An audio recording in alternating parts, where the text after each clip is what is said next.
أيها الذين آمنوا كتب عليكم الصيام كما كتب على الذين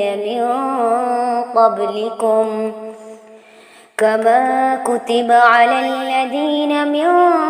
قبلكم لعلكم تتقون أياما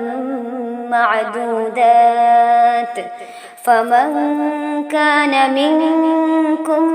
مريضا أو على سفر فعدة من أيام أخر وعلى الذين يطيقونه فدية طعام مسكين فمن تطوع خيرا فهو خير له وأن تصوموا خير لكم